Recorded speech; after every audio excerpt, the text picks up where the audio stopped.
For more reaction, here's our Bills reporter Dave Naylor from EverBank Stadium in Jacksonville. Dave, Buffalo has had their fair share of playoff demons in recent years. Did the way they won this game answer any of those demons?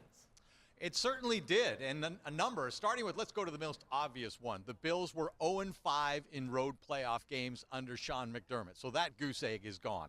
Let's go back to the AFC Championship game and remember the issue the Bills had on fourth down and short yardage. They were 2 for 2 in those situations in this game, including the 10-yard tush push. Yes, the Bills, Sean McDermott, was among those that wanted to get rid of the tush push last offseason. They took advantage of it today on that play that started at the 11-yard line, and eventually they were able to punch in for the game-winning score. Speaking of game-winning scores, for all of Josh Allen's accolades as a playoff quarterback, in each of the last 2 seasons, in the games that have ended the Bills' seasons, Josh Allen has had the ball in his hands with an opportunity to drive his team down the field to win it. They had a missed field goal in one. They had a turnover on downs in another. In this game, he got it done, driving the offense for that winning score. And the Bills' defense has been, an issue sometimes late in games when they absolutely need a stop.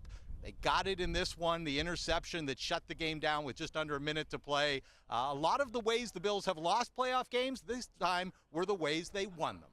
And there was some doubt, Dave, if the Bills could win this game if they didn't get their run game going with James Cook. With Cook being held in check, how would you describe the way Josh Allen got things done through the air?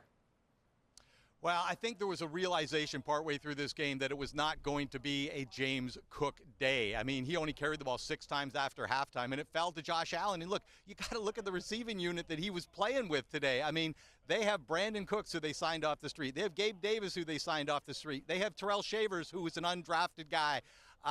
It was just one of those games. And then, of course, Keon Coleman, who's, been a healthy scratch much of the game. He really relied on Khalil Shakir. 12 targets, 12 catches. That's 3 more than Shakir has ever had in his career. But a couple of Josh Allen stats that jump out here. He is the first quarterback in NFL history to complete at least 80% of his passes while having multiple rushing touchdowns. Here's another one.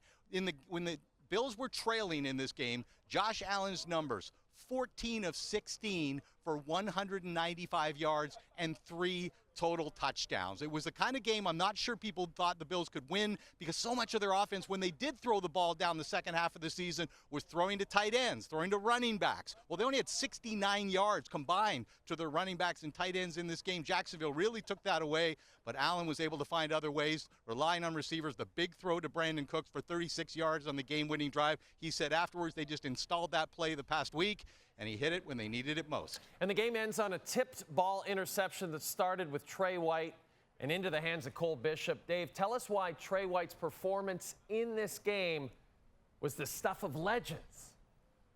Well, let's go back to the very first playoff game under Sean McDermott in 2017 here at Jacksonville, a loss for the Bills. Tre White was in the lineup that night. He was, of course, a first-round pick of the Bills. He suffered an ACL injury while he was a Buffalo Bill, came back, and then in October of 23 suffered an Achilles injury that looked like it was going to end his tenure as a Bill. After the season, for financial contract reasons, they released him. He played last season half the year with the Rams, half with Baltimore, but never really became the player that he had been. When he signed with Buffalo this offseason, he said there was only one team that he wanted to continue his NFL career with. That was the Buffalo Bills. And look, Maxwell Hairston, their rookie corner who he shares time with, he was out for this game. So it really fell to Tre White. He made some pass breakups over the course of the game, was all around the ball, and then, of course, tips the ball into the hands of Cole Bishop for the interception that ends the game. Talking to Bills players afterwards, I mean, they loved the fact that Tre White had a great game and ultimately made the play that ended it. But there was just such a feeling, just on a human level, of what this guy has been through, what he's meant to the Bills, and how pleased they were to see him be the defensive hero of the day.